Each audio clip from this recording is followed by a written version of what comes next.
Hello, good evening. Welcome to another live show. It's Friday. It's just gone 8 o'clock and there is plenty to talk about around the football world. This is your opportunity. This is your voice. We give you that opportunity to come on and talk about your club, talk about anything football at all. We're live on YouTube. You can look up the Supporters Club, and we're also on our Facebook page as well. You can see the links on there. If you want to get involved, click on the link, come into the studio. You'll go into a little green room and I'll bring you onto the screen when we're ready. So we've got plenty to talk about for this evening. We've got some Truro City fans that have joined us, so we're going to start talking all things Truro City in a minute. A bit of a poor start to the season, or is it? Is this what they were expecting? We'll find out in just a minute. So once again, on YouTube, give us a like, subscribe, and all that kind of thing. You can also get involved by emailing us. So our email address is footballfanpool@gmail.com. I'll ping you our emails with links when we're going to go live. So you get that first opportunity straight to the front of the queue, and you can get it off your chest, whatever you want to talk about. So let's get started, shall we? Let's bring in Owen. Owen's a Truro City fan. So let's bring him into the studio now.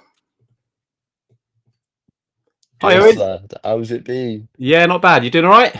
Yeah, not bad, not bad. You? Yeah, not too bad, mate. You look like you're chilling out. Mate, I'm comfy. I'm comfy. Waiting for the game tomorrow. Are you? Are you really? I bet you are. What are you? So just tell us a little bit about yourself. Just introduce yourself. So Truro City fan. Yeah. You in I Cornwall? go. Yeah, live in Cornwall. Go Yeah. pretty much every home and away game. Have So you? yeah, Yeah. it's not been a good year so far. But No, it's not. It's not. What? I've enjoyed it. How long have you been a Truro fan? Only 2 years, so this is the second year now. Because obviously they're 5 years away from home. Yeah, so yeah. I think 100 miles up the country. It's been so difficult, isn't it? So obviously on the return season home, got a season ticket and thought, why not commit to it? So you had the good times last season.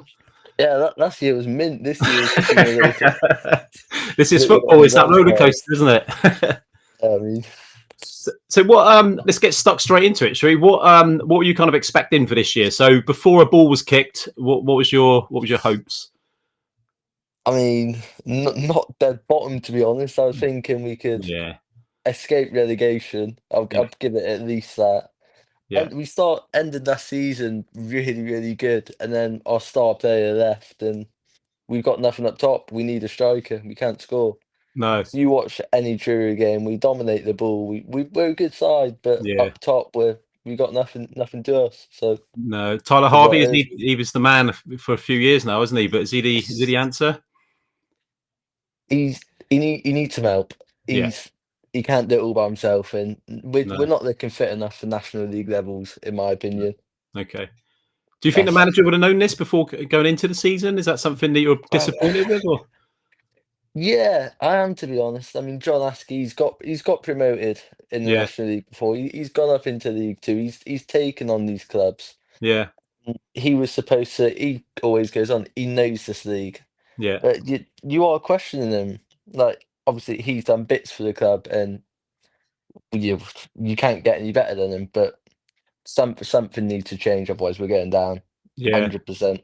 I think the other Truro lads in there, if you to get them on, they would agree with that statement. Yeah, we've got a few waiting. I'll bring them on in a second, and we'll something needs to change. Yeah. What is it? Would you change the manager, or I know like football fans we're I quite knee jerk, aren't we? But No, I love John Askey personally. It was yeah, we let Jay's KB go, who's gone to Grimsby Town, yeah. and Was that then the we club or was that him? I think if a League Two side comes cool, then you're not going to say no, are you? No, And I no. think that's fair enough from him and the club. But we failed to replace him, Yeah, and we relied on him a lot last year, and yeah, it's gone down since. yeah. It's a shame, After, isn't it? Yeah, yeah, just looking at some results this season. So obviously, last time out on midweek, so losing away to Brackley Town by the goal to nil. To be fair, a lot of your games have been quite close, haven't they? yeah. So that Brackley Town game, I wasn't able to get up there. It's the second game I've missed this year, but I was Mm. watching it on TV, and I think if you check the stats, we had more possession, we had more passes. Yeah, Anyone that watched would say we dominated that game, but I don't think we had a shot until the 93rd minute. yeah, yeah. That's It's poor, yeah. I've poor. been to one game this year. I think it was the Aldershot, was it midweek?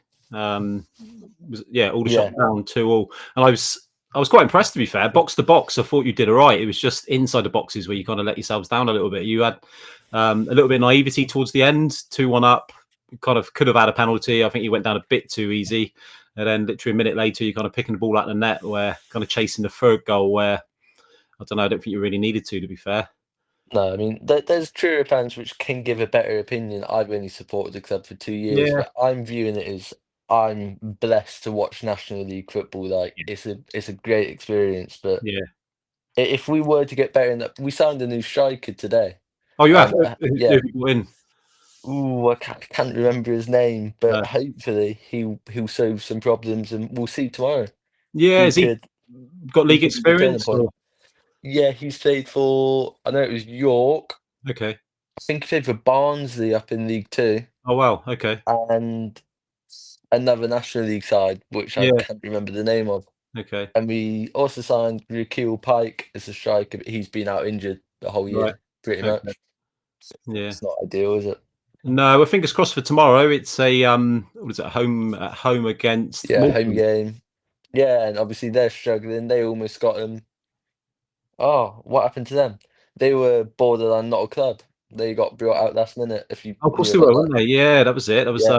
everyone was hoping So Tyson Fury would come in and yeah. put money where his mouth is. So fingers crossed. That should be 3 points on the table tomorrow. And we'll have to see. But Yeah, I think just looking at the league table now, I think Morecambe in 22nd out of 24, Truro 24th.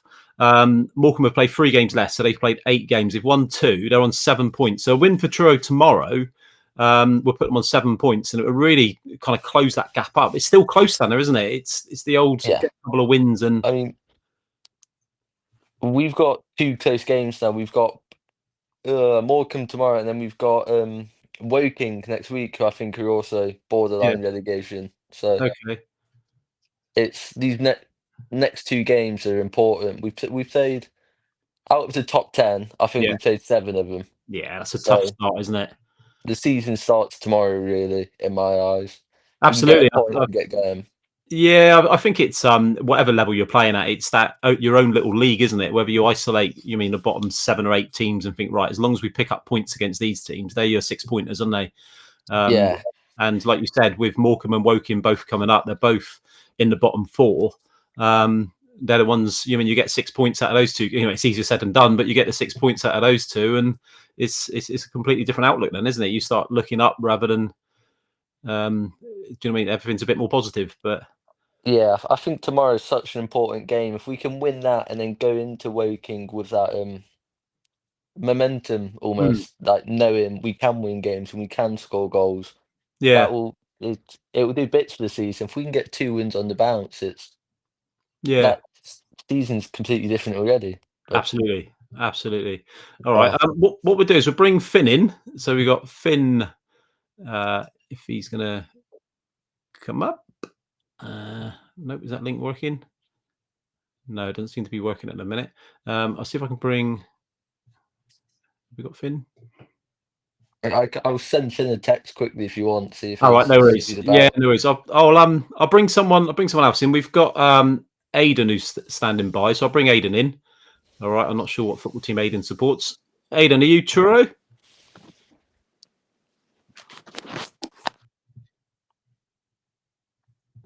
No, Aiden's gone. We'll carry on talking Truro.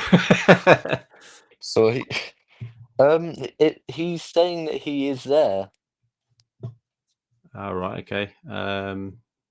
Yeah, I can't. I can't see him on our list.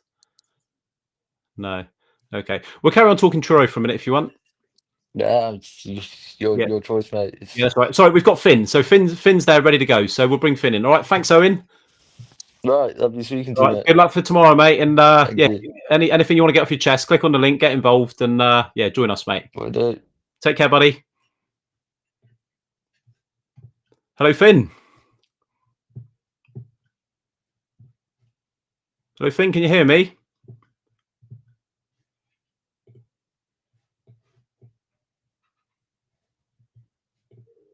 Finn? Nope, we seem to be struggling with Finn at the minute. Just talking about Truro City there. Big game tomorrow at home to Morecambe. So Truro, bottom of the league, played 11, won 1, drawn 1, lost 9. Goal difference of minus 14. So just the 6 goals scored. So like Owen was saying just then, it's really in front of goal where Truro are struggling. If Truro can sort that out, I know he said they've signed a striker today, so who's got Football League pedigree. So that's going to be a massive bonus to them. And hopefully he can start contributing. Whether he's going to be eligible to play tomorrow or not, I'm not sure. But if he can get in the side and play tomorrow, then hopefully he can score some goals, which will start moving Truro up the league. We'll try again with Finn. Are you there, mate? Yeah. How are you doing? All right. Yeah, good. Thanks. How are you? Yeah, not too bad, thanks, mate. Are you up to move the camera down a little bit? We can. Oh, yeah. Sorry, I'll just put it. You in your. There we go. He's got the shirt on. Yeah. So Truro City fan, then, Finn. Yeah. How old are you, bud? 13. 13. How long have you been a Truro fan? About 6 years. 6 years. All right, so you've done all right then. You've gone through some of the bad times. Yeah. And now it's the good times, is it? Well. Kind of. Struggling. Yeah. What's your thoughts on this season so far, mate? Well, on the ball, we're passing it around nicely, but up front, we've got absolutely nothing. Yeah. Okay. Do you know much about the lad that Owen was talking about who's come in today? No, not much. I think he did play for Barnsley, and a few people have said he was decent for them. Yeah. Do you know his name? It's Aiden something. Is it? Okay. So you're hoping that he's going to score the goals and that are going to get Truro moving up the league? Yeah. Yeah. So what did you we spoke briefly there to Owen about it. What did you what was last season like? I bet it was Yeah, it was brilliant. Yeah. Nail biting towards the end with a bit of a tight finish and very going up on the last day. Yeah. Were you one that got on the pitch? Yeah. It's all right, you won't get told off.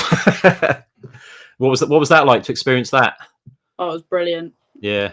Okay. So what was your kind of expectations or hopes, if you like? I know they're two kind of slightly different things, but what were your expectations and hopes coming into this season?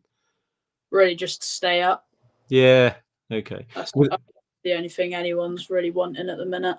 Yeah. Do you feel you're kind of still well set to do that, or? Yeah, I think we've still got loads of time to turn it around. Yeah. Yeah, as Owen said, like tomorrow's huge, really. Yeah. They're struggling a lot. So. Yeah. Okay. I think, like I said to Owen, doing Morecambe third from bottom. I know they've played 3 games less than Truro, but they've won 2, drawn 1, lost 5. They scored 12, so twice as many goals as Truro in 3 fewer games, and conceded 22, which is 2 goals more than Truro. So it looks like, defensively, they can be got at, and potentially might be some fortune in there for Truro tomorrow. Yeah, hopefully. Yeah. Are you going to the game? Yeah. Yeah. Where do you normally stand or sit? Stand behind the one goal in the east stand. Right. Okay. So you're in with the singing lot, are you? Yeah. Brilliant. What's your highlight so far? So in the whole time you supported Truro, any memories? Probably last season, really. Yeah. Yeah. Well, the whole of the season. Yeah, there was a few games in particular, like Worthing away. Yeah. Then You went away to Worthing, did you? Yeah. Yeah. Is that your first away game, or? I went to both Torquay ones. Yeah. And I was at Hemel. And I was in Western last season. So you've done a bit of travelling then? Yeah. Who do you travel with? Just go out with my dad. Oh, you do? Yeah. Is your dad a big Truro fan? Yeah. Yeah. Did he play himself? He don't play now. Did he play before? Did he used to play or? Nah, he played. No. Does he? Yeah. Yeah. Is he quite a big Truro fan as well? Then has he got into it recently because of you? Was he? We both kind of started supporting at the same time. I think. Yeah. Just once we moved around Truro, he started going, and then I just started going with him.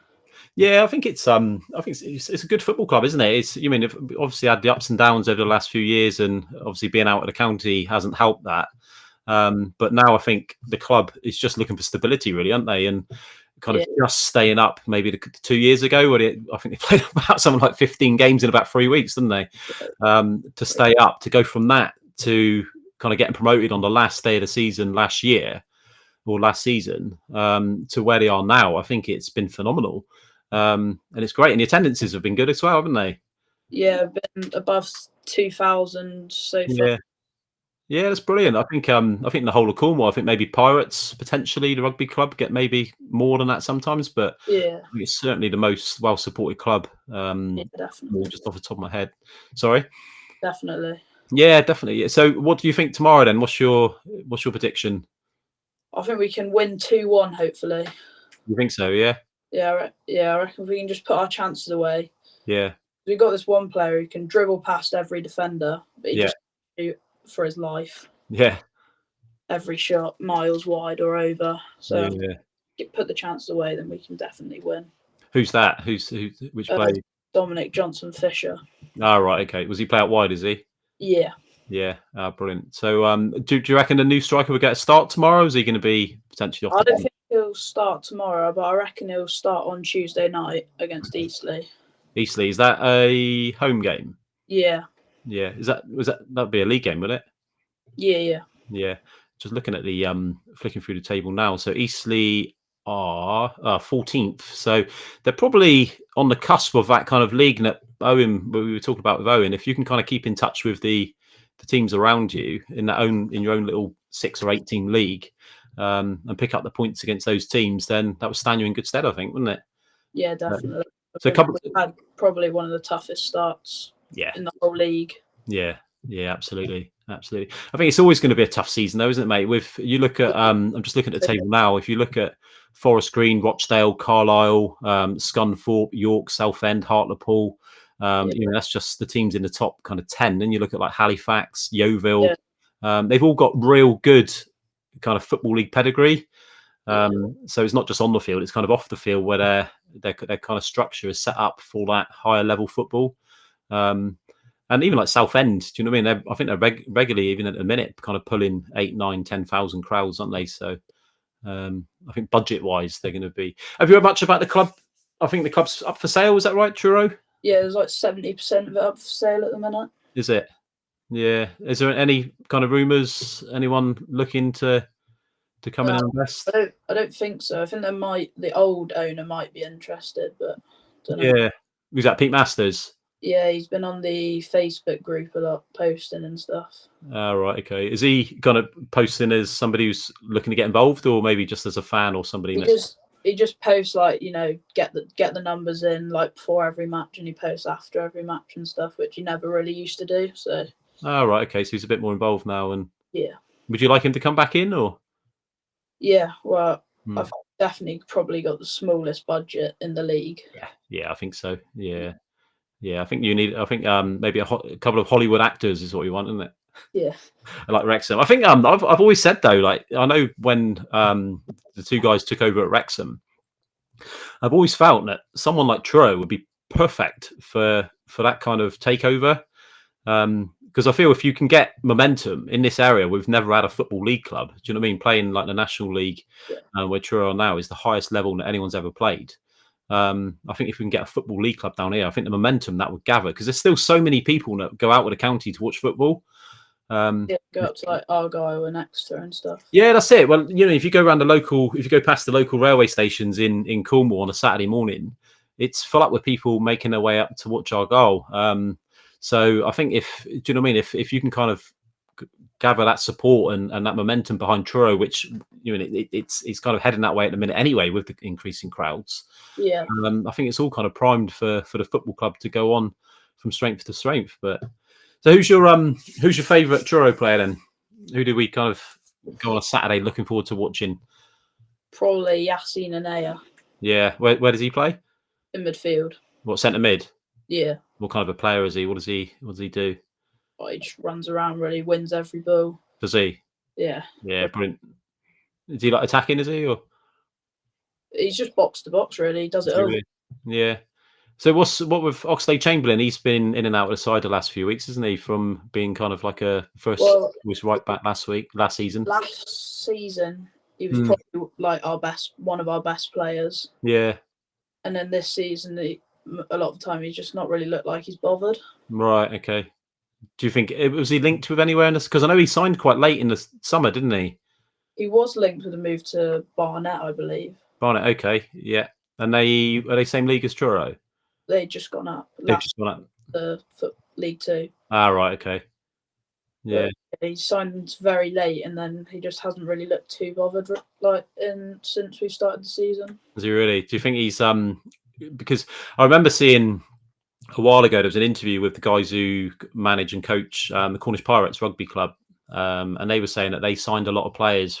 They kind of signed the best players they could initially, but they struggled to settle, kind of like being in a rural area like Penzance and places like that. So I just kind of interested in how that kind of relates to Truro, or whether players coming down to live down here feel isolated. To attract players to come and live down here and stuff. Yeah, wants to come this south and stuff. It's difficult, isn't it? And I think like the lure of if players get offered League One, League Two, and maybe closer to cities, family life might be a bit easier. And because even like clubs like Argyle have said previously that they've struggled to bring players down because of how isolated they are down there. But do you think that's a factor with Truro? Yeah, definitely. I think our coach is looking at getting a training ground up in Bristol. Are they really? To try and attract more players down. Yeah. Do you know where the players live? Do they all live locally, or a lot of them live up in Plymouth, I believe? Do they? Where do Truro train now? Mostly in Manadon in Plymouth. Ah, right. Okay. Some down at the ground, but not many. Okay. Do they so are they full time though? Yeah, they went full time over summer. They did. Yeah, so that in itself is a massive kind of financial commitment, isn't it, for the club? And obviously to honour those contracts and that. So, and I think if a player gets, that the thing is with Premier League, we always kind of like look at Premier League players and the amount of money they're on. But I think even at that level at Truro, if players are getting offered a couple of £100 a week more at one club than another, it makes a difference, doesn't it? Yeah. Yeah. Okay. So you're going with a Truro win tomorrow?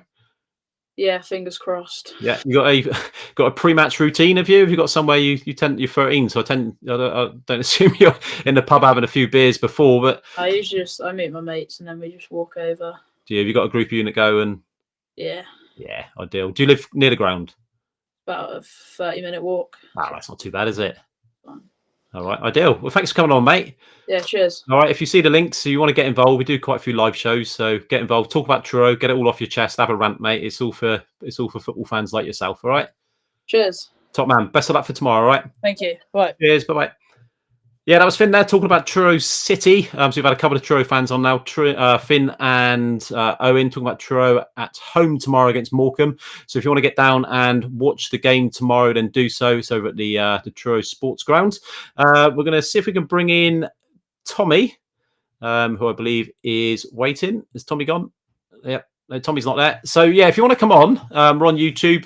You can like, subscribe, and all that kind of thing. You would have seen the link. I think it's in our YouTube, and it's also on like the Facebook groups and things like that. So yeah, if you want to come on and get involved, then please do so. We'll talk about anything you want.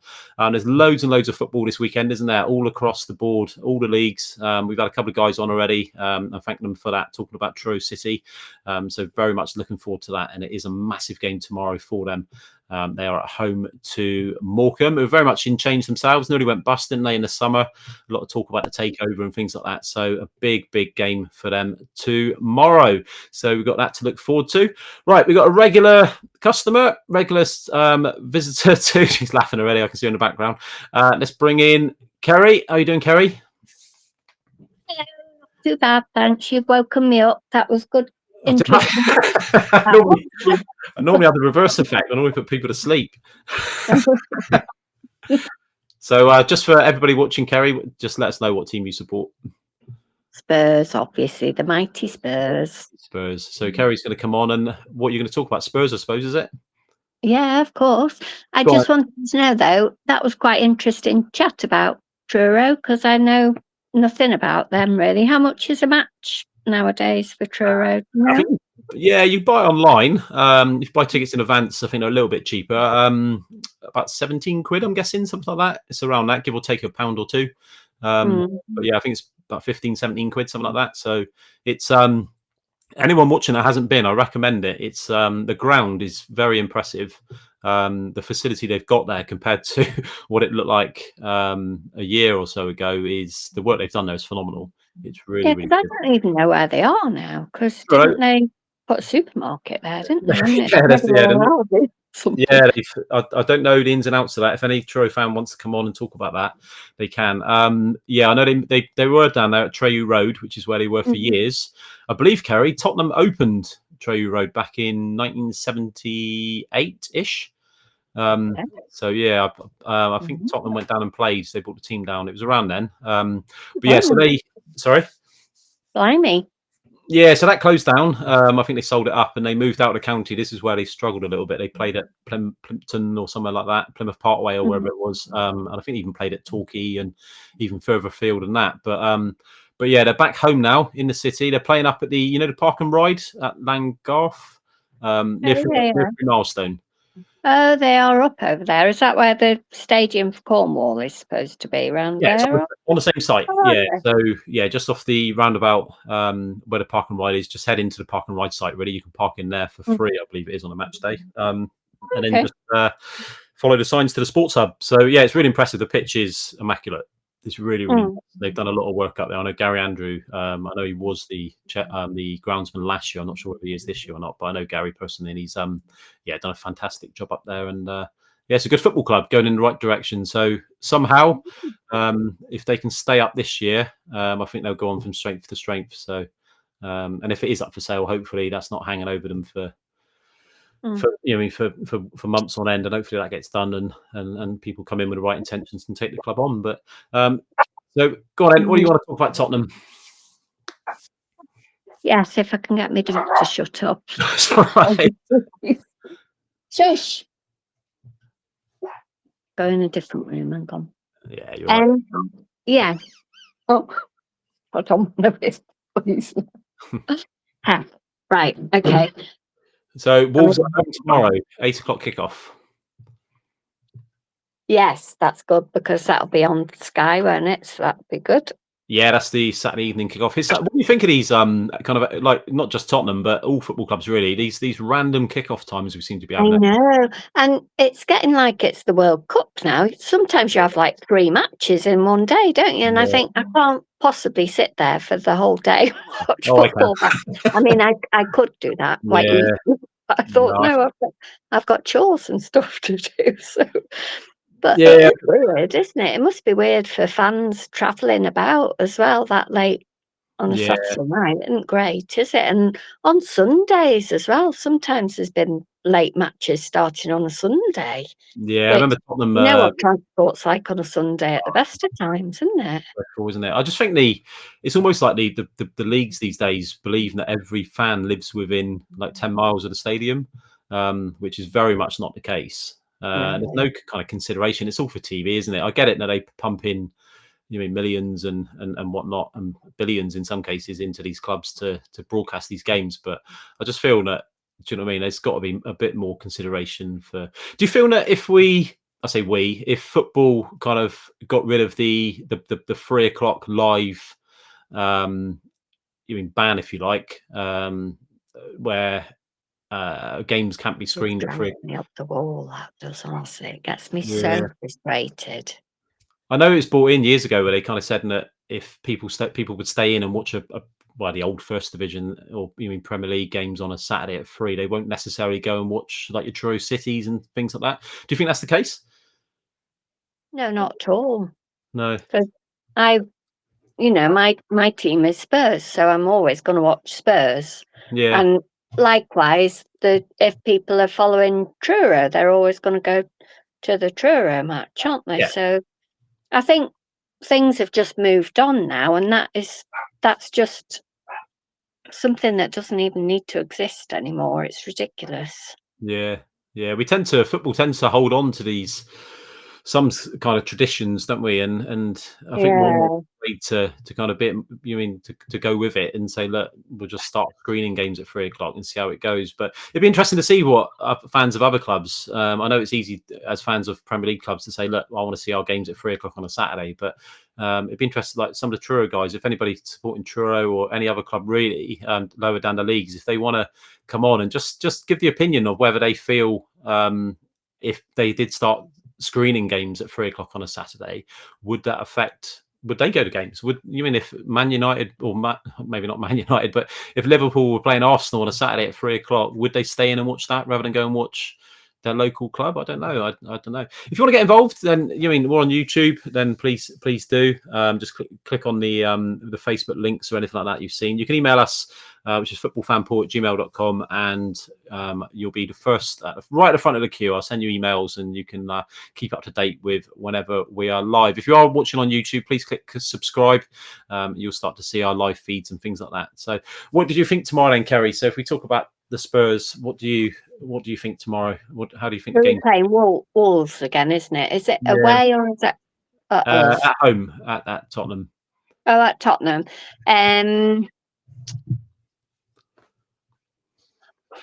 The first couple of games that I'd seen from Wolves this season, I think, I was thinking, oh, they're not looking too bad. They're looking quite front-footed, sort of. And now I think they've just drained off a little bit now. Yeah. So I think we should be all right to do.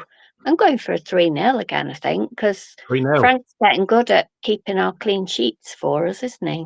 Yeah. How much of a difference do you think? Obviously, do you know what I mean? It's the old adage: if you don't concede a goal, you don't lose a game. But how much of a difference do you think that defensive solidity has made to Tottenham this season? Do you feel it's kind of allowed the attacking players to kind of express themselves, knowing that we're closing the door behind us, kind of thing, if you like?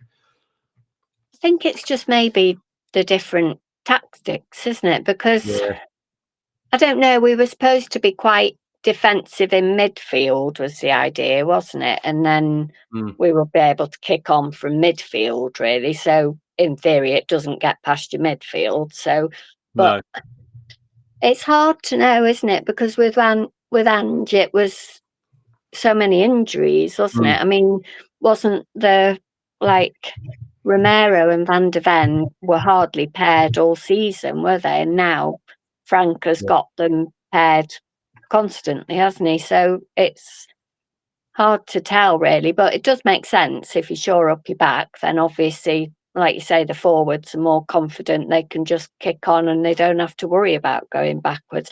And I'd love to see Johnson just be a little striker, Yeah. I think he should be. He should just be like either a 20-minute sub or something. Yeah. Which he seems to be coming on as. Yeah. Or just being like a floating striker, just being there just to pop the balls in, because he's so good with his positioning, isn't he? And getting on balls. Yeah. That he should be just like, he reminds you of Solskjaer, doesn't he? He just used to be like the super sub, didn't he, for Man U? Yeah. All them years back. But he just reminds you of that type of player to me. Yeah, I think he tends to arrive late in the box for he's always on the back post, isn't he, Johnson, and things like that. But, I don't know whether he would have the kind of ability to play up you mean by himself up front. Although did you see that goal that he did? He did run like halfway up the pitch, didn't he? Absolutely, yeah. Don't get me wrong. I think he's Doncaster, which we have to remember. Yeah, he's always one that he'll get the goals. Do you know what I mean? But I think the beauty in that is the timing of the run, and he does arrive at the back post and get a lot of his goals there. I just think that is a skill within itself, where you're finding space from running deep. Because to be fair, you give him the ball at his feet and try to get the beaten man, and he's useless. It's almost like he's carrying a wardrobe on his back. But I just think if you give him space in the box, and that, do you know what I mean? He can find that space and he will score goals. He's a half decent finisher. But I just think if you're playing up front and he's got somebody, a centre half, on his back for 90 minutes, maybe that's a different game again, isn't it? Yeah, no, it definitely needs to be. He can't be the main striker because, like you say, I don't think he'd be good as that. But I think as like almost Keenan Defoe type, isn't he? Yeah, Really, yeah, he's that's the it. little Defoe guy. Yeah, yeah, absolutely. So, what do you what do you feel of the season so far? Then, like overall, if you had to kind of summarise it, you mean in the way how you see it, how's it gone? I think it's going really well at the minute, don't you? We've only lost. Have we just lost the one? Just a Bournemouth defeat, yeah, Yeah. yeah. So that's not bad going at all, is it? Considering it's a new manager again, but it just feels more. I've got more confidence really Yeah, in it. Just the whole thing does yeah, feel more organised, doesn't it? A little yeah. bit, I think. And I hate saying that because I loved Ange and I will always love him for bringing us that blooming trophy. But just it's just the injuries, isn't it? I think he was stuffed with the injuries as well, to be honest. I mean, what's happening with Dom Solanke? He's still out. I don't really understand it. I know for the last like No. 3 weeks, you mean the press guys have been asking in the press conferences, asking Yeah. Frank regarding Solanke, and he's kind of given the same spiel every time of he's not Mhm. quite ready for the next one, but if he's not quite ready for the next one, then he's missing the next one after that, and the one after. You're kind of thinking, well, is it a typical Spurs injury where he should be right for the Mm. next game and he's out for 6 months, kind of thing, Mm. which has been Which is a worry, isn't it? well, it's been a recurring theme, isn't it? Yep. But I know Thomas Frank said that he's been out on the grass, so he's been actually training with the players. But maybe Solanke's one of those players where, because I think people like Calvert-Lewin is another one where they have to feel 100% fit, and if they're not 100% fit and are not trusting their body Mm. 100%, then they're He not was quite. never injured for Bournemouth, though. Didn't have one injury. He Yeah, played all the games, didn't he? the curse of Tottenham, Kerry. The curse of Tottenham. It is. Yeah, it's like we sign a player that's always fit, we'll make them injured, and then play a team that never wins. Touch wood, Wolves tomorrow, and we'll always give them a win, won't we? It's Dr. Tottenham, we Yeah. call it. Yeah. But, No, we're getting rid of that now. We're not being labelled with that anymore. no, we're a bit. Yeah. I think a bit more solid now. I mean, a bit more organised. European champions now, don't I forget. know that's it. We're serial winners now, Kerry. Serial winners. Oh, definitely. Just hold it there for a sec. If people want to come in, we're going to keep live for a bit. We're obviously on YouTube. Just click on the link, you'll see it, and I'll bring you into the green. You'll come into the green room, and then I'll bring you on. You can talk about anything football, whether it's we're just having a chat about Tottenham at the minute. We've had some couple of Truro guys on, Finn and Owen. But yeah, if you want to come on, talk Truro City, talk Plymouth Argyle, talk Exeter City, Falmouth Town. Even if you're a Falmouth Town fan, whatever football club you support, come on and talk to us. If you are watching on YouTube, please click subscribe, and then you can keep up to date with everything we do. And if you want to do that, just email us as well, which is footballfanpaul@gmail.com, and it's run along the little ticker at the bottom there somewhere, and I'll ping you out some emails with links and stuff, and you'll be one of the first ones to come on every time we do a show. So we talk about that. So did you watch the Doncaster game? I did, On yeah. Wednesday? What did you think of that? Some of the players, Yeah. opportunities, and Good. Doncaster were better than what I thought they were going to be, actually. It started off a bit ropey, didn't it? It was like, oh, heck, here we go.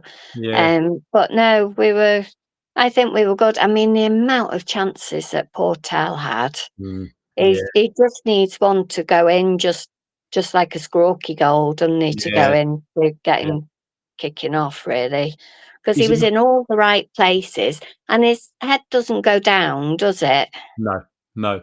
I was going to say he's. I didn't know how he was going to be affected by missing out on the Champions League squad, but he's a young lad, isn't he? We keep saying he's got time on his side and he's only young and things like this, but you just think that with someone with so much reputation, if you like, he played 60 odd games with Bayern Munich, and he plays for France under 21s and scores for them as well, and came with good pedigree and good hopes, and you just. I don't know whether it's we expect a little bit more or we're hoping for a little bit more. I'm not quite sure where we sit with him at the minute. I think some of our fans are so quick to get on the backs of these young players, though. I don't know. Is that every fan in every club, do you reckon, does that? Or are we just noticing that because we only look at Spurs fans? Surely Yeah. it must be the same for all the other clubs, mustn't it? I would have thought. Maybe. I think there's a lot of value in like the younger lads. Like, you mean, no matter who you support at what level, you always like a younger lad coming through and coming through Yeah. from the academy and playing. And like in Tal's case, we signed him as what, 19 or 20 when we signed him. Mm. So you kind of have all these aspirations. Think, oh, we've got a really good young lad. But we don't give him time, do we? As you mean, I'm not just talking about Tottenham. I'm talking about football fans in general. We're very quick to. And it's concerning, really, because like we've got this Luca Williams Barnett, who kind of came off the bench and made his debut on Wednesday. You mean at 16 years old, he's very much still a kid, physically and age wise, obviously, and doing very well for the younger age groups, like the 18s and the 21s and 16s and that before that.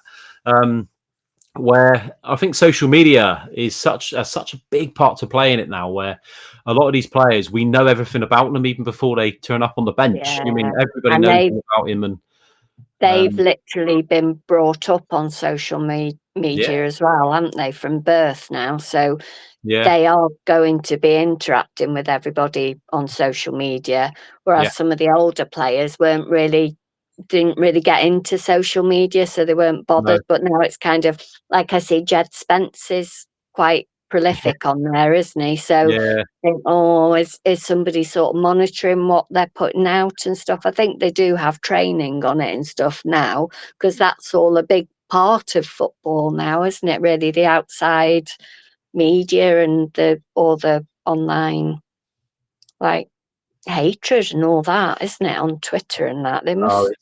Kerry, It it's huge. must affect them. It's awful.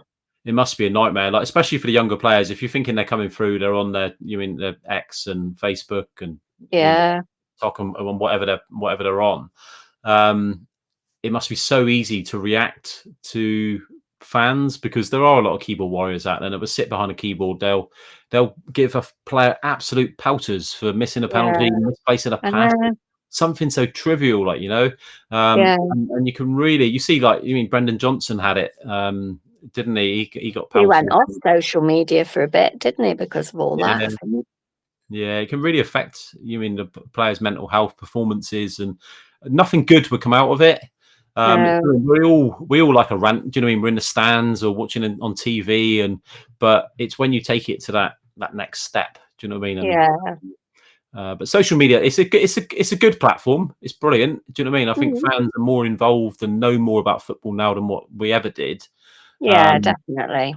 And social media has got a massive part to play. You mean you signed some random 21-year-old from Ukraine, and within 10 minutes, you've seen his greatest goals. You've seen, his full biography, even before he kind of lands in England. But it was, I always think back to the Jurgen Klinsmann one when he signed for Tottenham in '94 on the back of the World Cup. First you knew about it, he was still on a yacht in Monaco, shaking Alan Sugar's hand on the back page of the Sun newspaper. It was, and that was it. But these days, you would have heard about that 2 weeks ago, and every club that was after him. And do you know what I mean? They're like literally tracking the plane flights, aren't they? As they're coming in, and guess I have so many. Yeah, everybody knows what's what, don't they? So yeah. But Interesting times. But like you say, these players are so young, and they're being brought into the bigger teams a lot earlier now and younger, aren't they? I mean, look at this one, only 16, and they're already thrown in. Arsenal have got a little kid as well, haven't they? And they Liverpool, have, they've all got youngsters that they're I think his sort name of throwing in Dowman, already. Dowman. I think it's called Dowman. But he looks a really good prospect. But like you say, he's 15. All this pressure gets put on him from a young age. And we kind of expect, like, you mean, when you look at Williams Barnett and you see his goals every week. Do you know what I mean? He's scoring hat tricks for fun. But you're seeing him lob the keeper from 40 yards and you mean all sorts of goals. And we kind of expect him to replicate that in the senior side. But I went to the game on Tuesday, the Plymouth Argyle. You did, didn't you? Oh, they got battered, didn't they? Was it 6-0 or something? Was it? Jerry, come on, 6-2. It was 6-2. Oh, 6-2, was it? Oh. Yeah, but it's one of them where we kind of that it just highlighted that gulf in Yeah. quality between the actual EFL clubs and the under 16s, under 17s, 18s, that kind of age bracket. But you see Truro City, bottom of the National League, and I think they've beaten Fulham and West Ham, is it? I think they've played Fulham and West Ham. They've beaten the under 21s. So you can kind of see already that difference in quality and between the ages, if you like. And I think expecting a 16 or 15-year-old to come straight in and hit the ground running in the Premier League is a massive ask.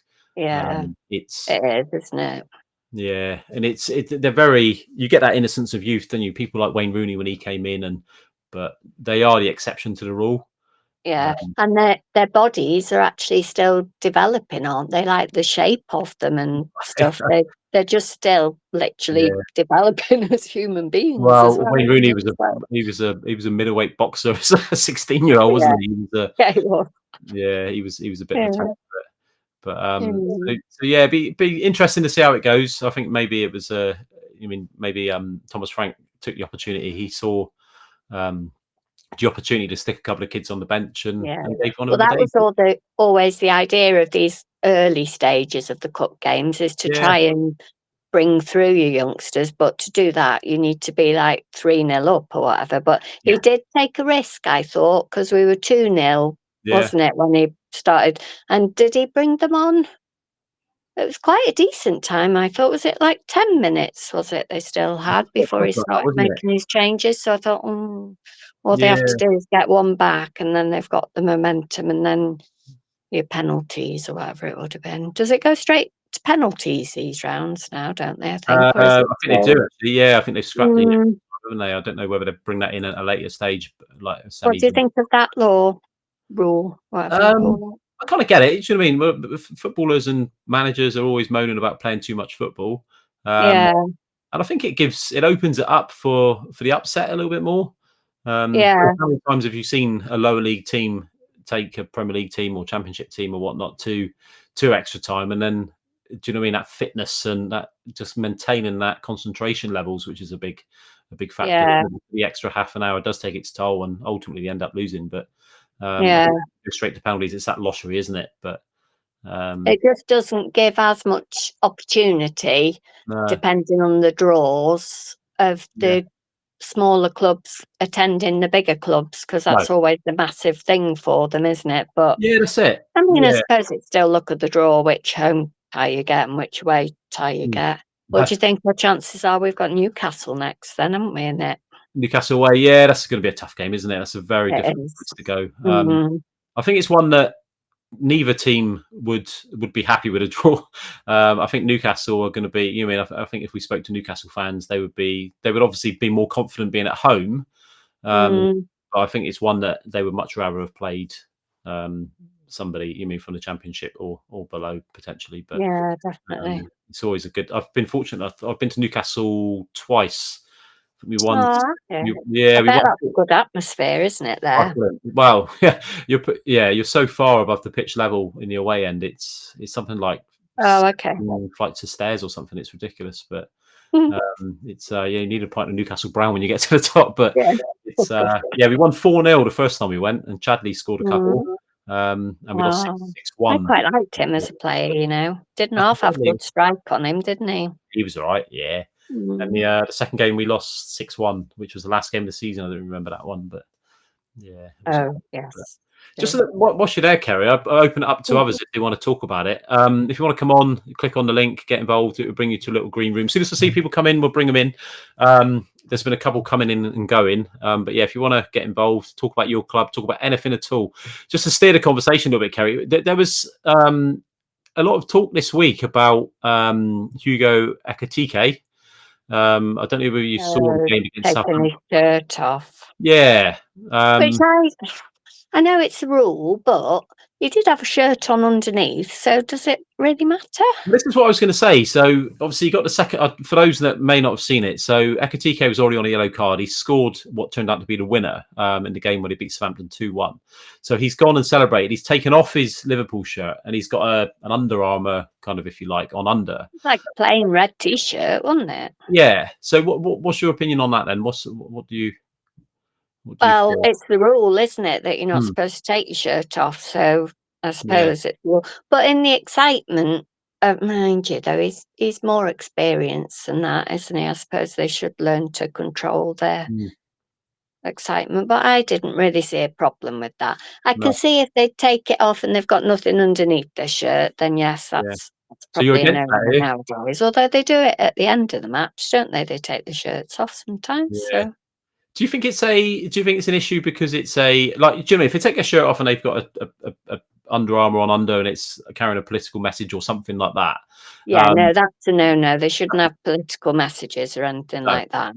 Okay. So what if it's do you know what I mean? Like somebody takes his shirt off just through that kind of, like you say, euphoria of scoring the goal. So do you think that's bang, your shirt's off, yellow card? Yeah. No. It was hard because it was the second yellow card, wasn't it? That's the thing, isn't it? And that leads to a sending off, obviously.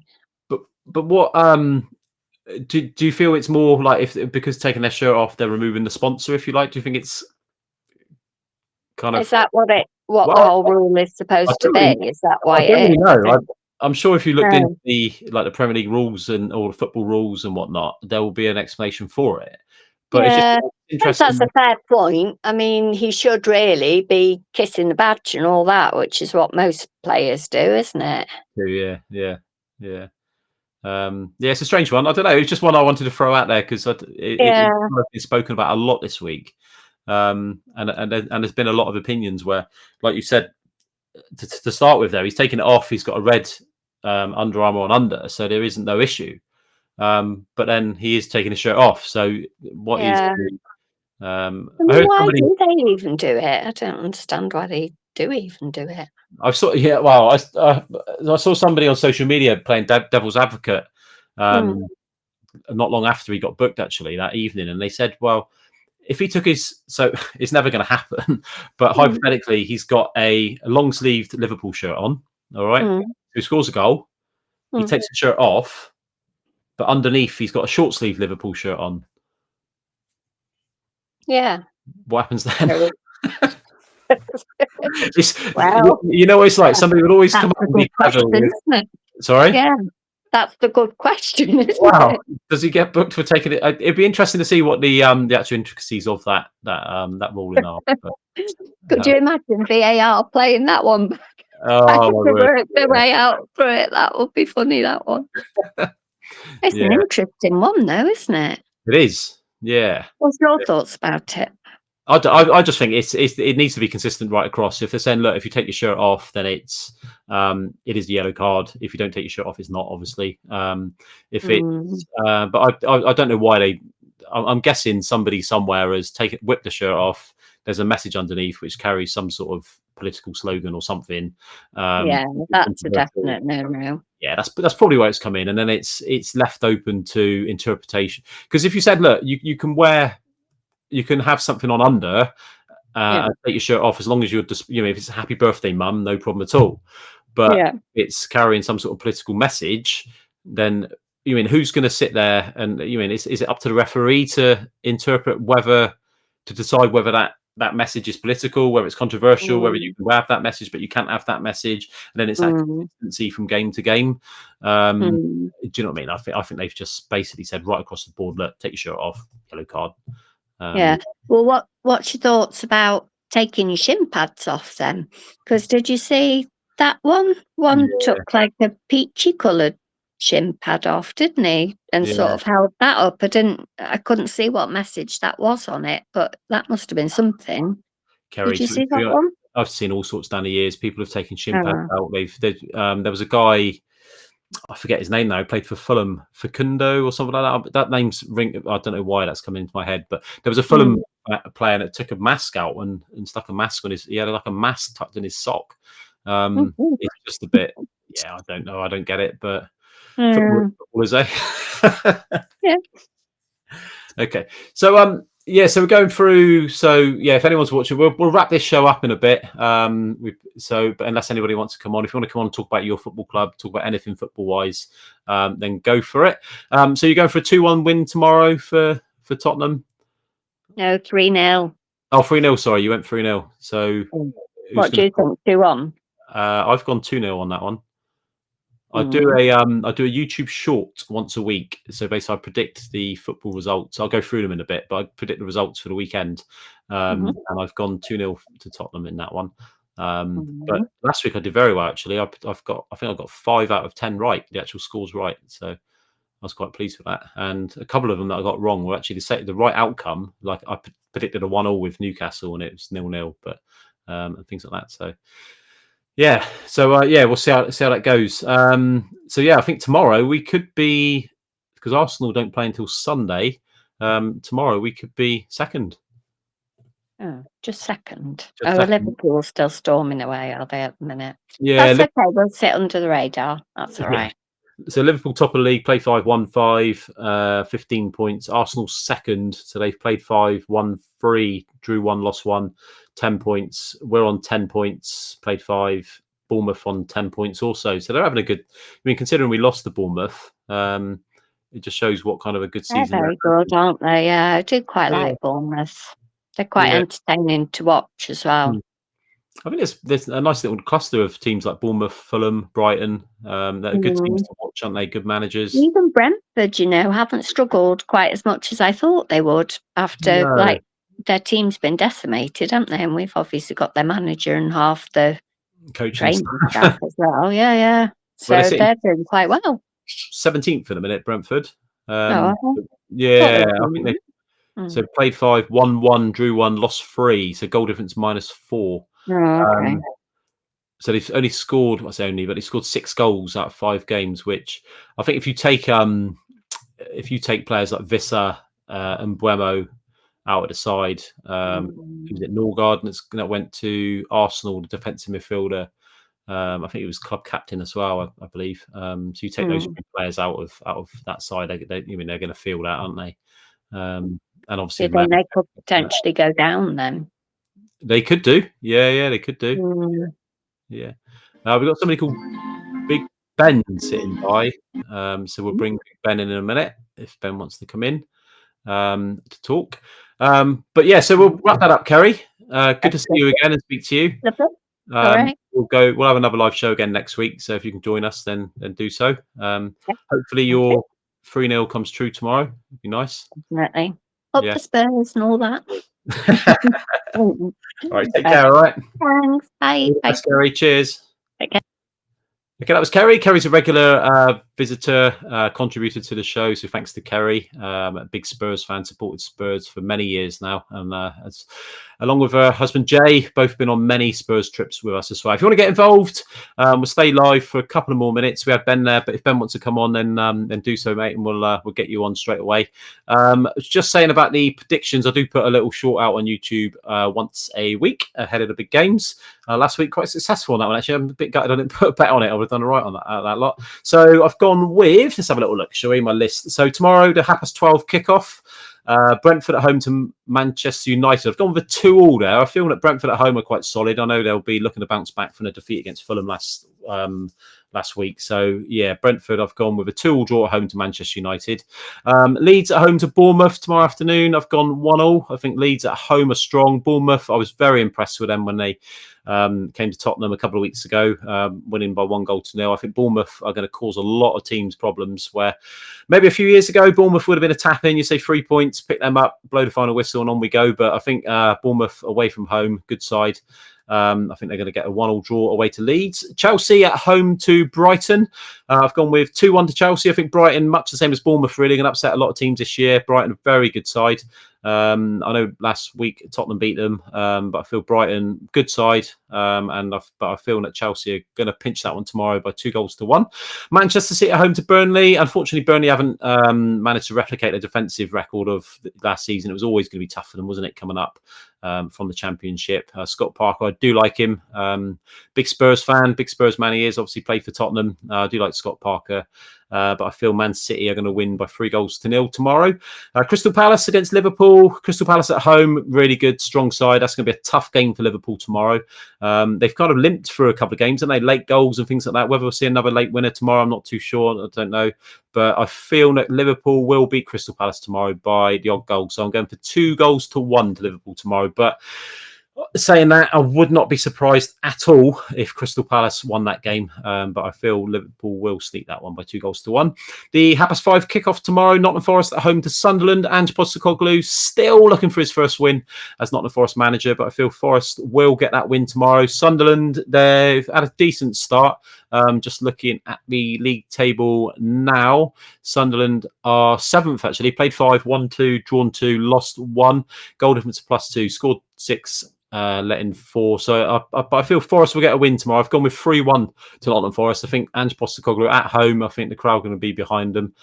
Is that his first home game? I'm not too sure, but I think they get behind them. And 3-1 to Forest tomorrow. Tottenham, the late game tomorrow night. The late game, 8 o'clock kickoff. So Spurs at home to Wolves. I'm going to go with a 2-0 home win. I think Wolves had a win midweek, didn't they, beating Everton? But I feel that Wolves will struggle tomorrow. I think Tottenham at home just going to be too strong for them. So 2-0 tomorrow. Going on to Sunday, I'll do them in a second. If anybody wants to get involved, then click on the link, come on in. It will bring you into like a little green room to the side of my screen, and then I can see you waiting, and I'll bring you in and we'll chat football, chat about your club, whatever you want, anything involving the round ball football, we'll talk about it. You can also email us, which is footballfanpaul@gmail.com. It's running along the bottom of the screen there. If you email me, I'll have your email address. Just let me know what team you support on that, and I'll send you emails. You won't get spammed. It will just come out once a week or before a live show. I'll let you know what's going on, and you can click on a link within the email and it'll bring you straight to the front of the queue. So as soon as we go live, you can come on in and talk all things football. Just get it all off your chest. So Sunday's games, Aston Villa at home to Fulham. I'm going to go with an Aston Villa win. They're due one, aren't they? So Aston Villa currently in the bottom 3. I can't see them finishing there at the bottom of the season, at the end of the season, surely. Waiting on their first win, but I think they'll get that tomorrow. I think they'll beat Fulham by 2-1. Fulham sitting in 8th currently. Newcastle against Arsenal. That's going to be a very, very tough game tomorrow. Much the same as the Crystal Palace Liverpool one. I wouldn't be surprised if Newcastle won that tomorrow, or Arsenal. I think both teams are very, very good. Arsenal normally pretty solid on the road, aren't they? Newcastle at home, their fans are amazing. I think that is one of the best atmospheres in the league. I'm going to go with a 2-2. Always goals when they play. And saying that's going to be 0-0 now, isn't it? But I'm going to go with 2-2 on that one. And then moving on to Monday evening game, Everton at home to West Ham. West Ham desperately need a win, don't they? So West Ham been struggling this season. Second to bottom in the league. Play 5, 1-1. That win, obviously, away to Forest, actually, didn't they? Was it 3-0, 3-1? So play 5, 1-1, lost 4. Goal difference -8. Everton, mid-table, 10th, won 2 out of 5, drew 1, lost 2. And they're very tight, and they scored 6, let in 5, goal difference of +1, 7 points. So that's going to be a tricky game, that one. But I feel Everton are going to run out winners by 2-0. Right, I'm going to wrap it up in a bit, guys. Thank you very much for watching. If you do want to come on, be quick, click on the link. It will bring you into a green room. I'll bring you onto the screen and we'll have a little chat about whatever you want to talk about with football, no matter what club you support, whether it's Tottenham, Arsenal. We had a Spurs fan on the other week, Tony. We spoke for about a good 20, 25 minutes about Arsenal. Whatever team you want to support. We've had some Truro City fans on at the beginning of the show, so thanks to Owen and Finn. If you guys want to come back on, or your mates at any point, whether it be now or a future show, then do so. Good luck to Truro at home to Morecambe tomorrow. They could do with a much needed win there, couldn't they, Truro City? So if you are local, you're at a bit of loose end tomorrow, actually, go up. I know you can get tickets on the day on the gate. You can also pay in advance online, and you save yourself a couple of quid. It's a really good setup up there at Truro now, and I wish those guys, really do wish them nothing but the best this season. Hopefully they can stay up. It'd be great for the area, wouldn't it? So yeah, if you want to come on, be quick, get involved. If not, if you're watching on YouTube, click like, subscribe, all that sort of stuff. We'll get you on. Jipit, we've had a message. in the chat saying, how many games do you think Potter has left? Difficult to say. I don't know. What are we thinking? He's very much on borrowed time, I think. To be honest, I'm surprised he's kept his job. I think with what's he called, Nuno Espirito de Santo kicking around, having left or been given a boot from Forest, I think Potter. I know that he was linked, and Slaven Bilic and people like that have been linked with West Ham. I think he's probably, if they lose away to Everton on Monday night, I think that could be it. The thing is, Graham Potter, I'm to be honest, to just go into a little bit more depth, I'm not exactly sure how good of a football manager he is. He was at the Östersunds, was it, in Sweden? They had a good European run, which kind of put him on the map, didn't it? Everyone kind of like, oh, we've got an English manager that's managing in Sweden and he's doing very well. Went from there to Swansea, was it? I'm not Googling anything this at the minute. I think he went to Swansea after that, and then Brighton, and then Chelsea. So Swansea did all right. He got the Brighton job on the back of that. I think every manager that goes into Brighton does all right, don't they? So they got such a good setup with Brighton and a really good kind of continuity plan. Is that the right phrase? That you mean no matter who takes charge of that football club, when they leave, they never seems to impact the club. So their model, the way they run their club, is brilliant. So I think every manager that goes in there does all right. And then he went to Chelsea, and there's a bit of a poison chalice, wasn't it? I don't know, with Chelsea, you need to be winning, and he's not really got that personality of like a, I was talking about Tottenham, but somebody like a Thomas Frank or even a Postecoglou or so like a Guardiola. You mean somebody who is really engaging, and I don't think Potter really gives you a lot back. But I believe if they lose away to away to Everton on Monday, which I think they will, I think they'll lose by 2-0 as I predicted. I think that could be the end for Potter. And like Kerry's just put in the on the chat, that which I'll put live on the stream now, actually, so you should be able to see the chat messages. There you go. So Kerry's put, he looks terrified on the sidelines, which he does, to be honest. And I think losing to Chelsea 5-1, a nice early. They went 1-0 up, didn't they, West Ham, and then they conceded the 5 after that. And I think that toward the last half an hour or so from that was dreadful. It's as bad as I've seen. So I think then they lost the derby, didn't they, against Tottenham? And didn't they lose to Crystal Palace, didn't they? Yeah, they lost to Crystal Palace as well. So I think like losing London derbies like that, and especially like West Ham fans living in and around London, that would really, really hurt them. So just bragging rights. So yeah, I wouldn't be surprised if Potter lost his job on Monday. So I hope that answers that one. If you've got any other questions, you want anything to talk about, I'll try my best. Kerry's put, he looks terrified on the sidelines now, referring to Potter. He really does, doesn't he? And I think West Ham fans are very vocal with what's going on at the minute. Almost a little bit like Tottenham were, like with Daniel Levy. They kind of want David Sullivan out, don't they? So, yeah, I think. So yeah, it's where they. I don't know. There's a lot going on off the field with West Ham. It's been a good football club, hasn't it, down the years, with so many good younger players and people like that. So I know if you want to talk about West Ham, actually, Harry Redknapp is locally. So he's going to be at Bodmin St Petrock's Church next weekend, I think it is, and the weekend after, or week after, he's down at Tregenna Castle.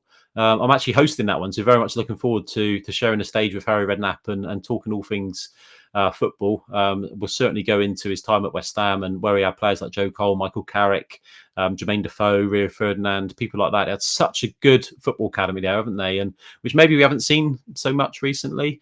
I know they got a lad, Potts. Is it Steve Potts' lad? Who a lot of West Ham fans want in the team. But yeah, it's a bit so. Jippet. It says, I think it says Jippet.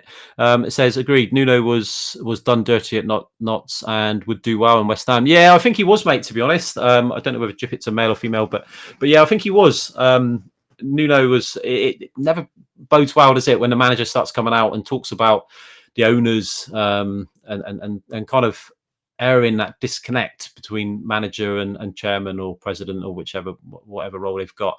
I think the writing's always on the wall, isn't it? So once they had that little, I can't remember, was it Leicester? Was it before us against Leicester? That kind of rings a bell, where they had that little set to after, didn't they? Where maybe I think they drew the game or something, and I think they were playing against 10 men, and the Marinakis thought that he maybe should have won the game. So yeah, it only goes one way, doesn't it? Once chairman and or owners and managers start falling out, there's only going to be one winner there, I'm afraid. So yeah, I think Nuno would be a good manager for West Ham. I think he's a little bit conservative, a little bit negative in kind of like the way he plays. He sets his team up. He knows how to set a side up. Don't get me wrong, but I think he would be a little bit negative at West Ham. It's whether the West Ham fans can kind of tolerate that negativity. I know they like, much like Tottenham, really like playing attractive attacking football, even though sometimes we don't. So Kerry said, yeah, we'd like to see Nuno there. Liked him at Wolves. Yeah, he was a good manager at Wolves. I think he's solid. Like, he didn't really get the opportunity at Tottenham, did he? I think a lot of that was really because of the way he builds from the back, doesn't he? And you still got to kind of entertain football fans and that. So, but yeah, I think Nuno would be a good manager there. There's been a lot of talk recently about Slaven Bilic going into West Ham again. So I think it'd be I don't know. Chippett, are you a West Ham fan? I'm not sure, but I don't know. Slaven Bilic, is that somebody you would want in? If anybody wants to come on, have a little chat about football and that, then do so. Just come on in and we'll talk about it, and anything you want to talk about. I'll stay on for a couple of more minutes just to give anyone an opportunity to come in if you want to do it. But yeah, we've got big weekend of football coming up. Like I said, Brentford at home to Man United. That's going to be a massive game. I think Amorim could very much do with a win, couldn't he? What have we got? If anybody wants to come on in, then go for it. But yeah, if you want to email me, footballfanpaul@gmail.com, I'll add you to our mailing list if you like. So you won't get emails every day and things like that. It's not going to be rubbish. It would just be, I'll send out a message and say, look, I'm going live at X o'clock. If you want to get involved, click on this link, and it'd be nice and easy for you to come in. If you want to get involved, the actual link to come on, you don't need to download anything. You just click on the link. It brings it up in your browser. It doesn't take anything out of your internet speed or anything like that. The kind of hosting software we use absorbs all of that, if you like. I think that's the technical side of it.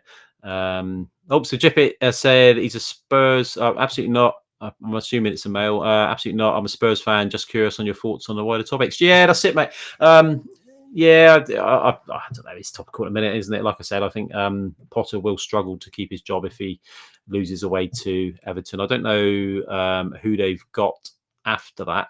I could probably find out somehow here, couldn't I? But I'm trying to make my way around this. But yeah, we'll see. I don't know how it's going to kind of pan out, but I think any manager who's towards the bottom end of the league these days in the Premier League, there's questions that's going to be answered. Questions are going to be asked. Do you mean like Wolves played 5, lost 5, and what was it, the week leading up to last weekend? They handed a manager a new contract, didn't they? So yeah, I don't know how it's going to go. It's I think just using Spurs as an example with someone like Daniel Levy, it's once pressure starts going on the on the actual owners, they tend to pull the trigger, don't they? Deflect it away from themselves and give the manager the bullet. So, for want of a better phrase, that's certainly what Daniel Levy used to do. I don't know much about David Sullivan. I don't know whether he's got that kind of mindset where he'll give the manager, the boot if he if the pressure starts getting too much. I don't know, but yeah, it'll be an interesting one. I think anyone towards the bottom of the table like that is going to struggle. But like I said, I'm very surprised that the Wolves manager's still got a job. Played 5, lost 5, and they gave him a new contract. So, and it's even like Unai Emery. Do you know what I mean? He's coming in for a lot of criticism, and there's a lot of Villa fans that are saying that he isn't kind of up to scratch or anything like that in a minute. But by all accounts, that last year he was kind of being linked for Man United, wasn't he? And if those links came out again, would his name come up? I don't know. Football's very fickle, isn't it?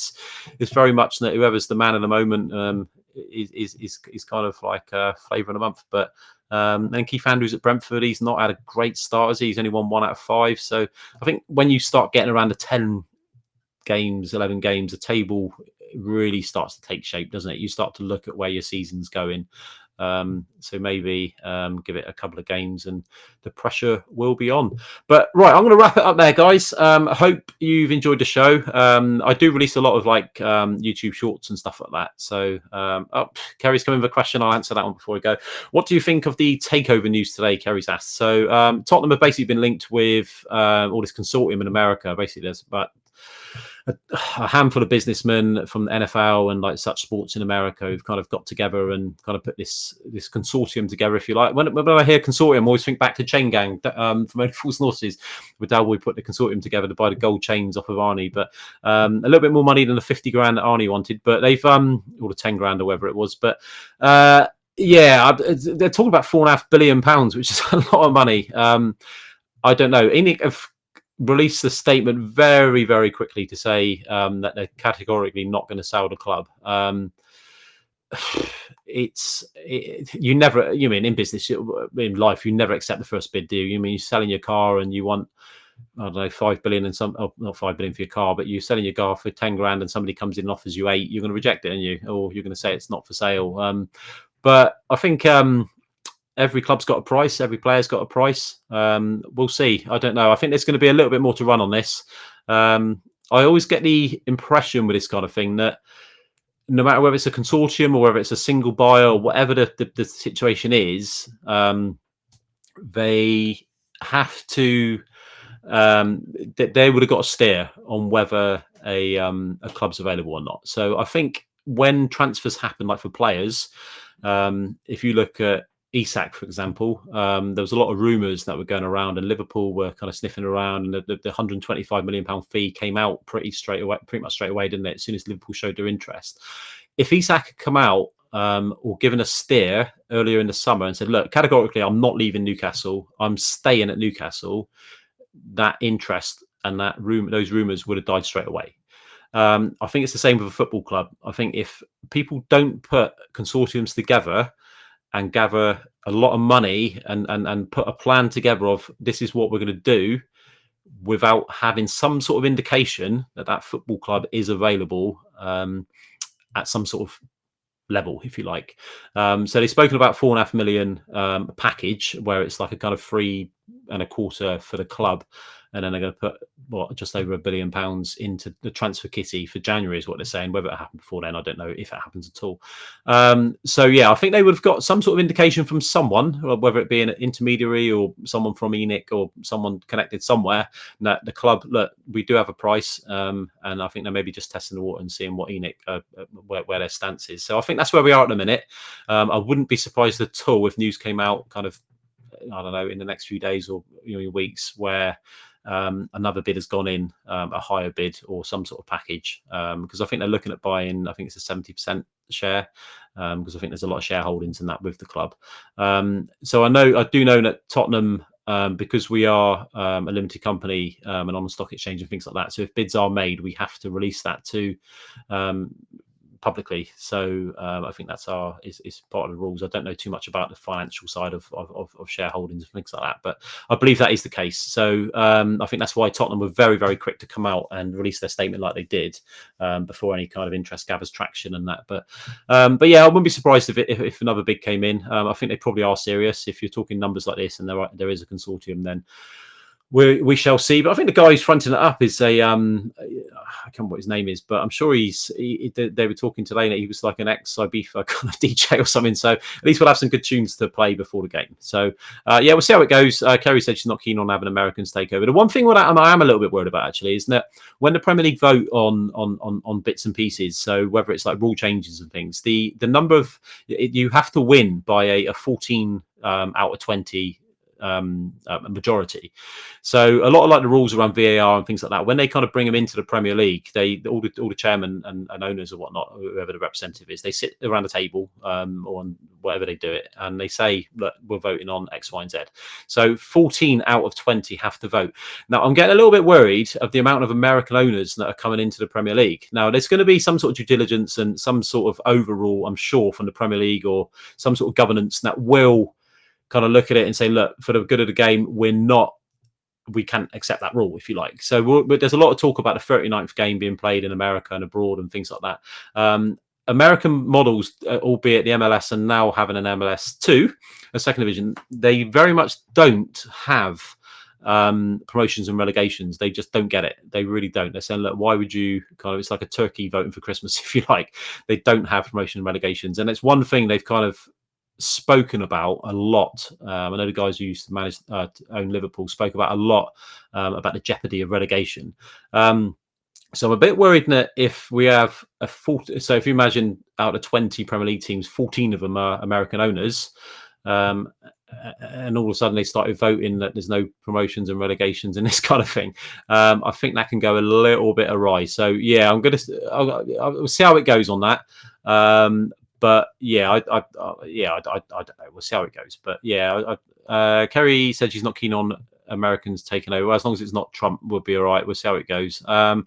Am I the only one who, I said, Jip it, am I the only one who thinks a takeover now would be a bad thing? Feel like we've just got some semblance of normality. Absolutely agree. Absolutely agree. Couldn't agree more.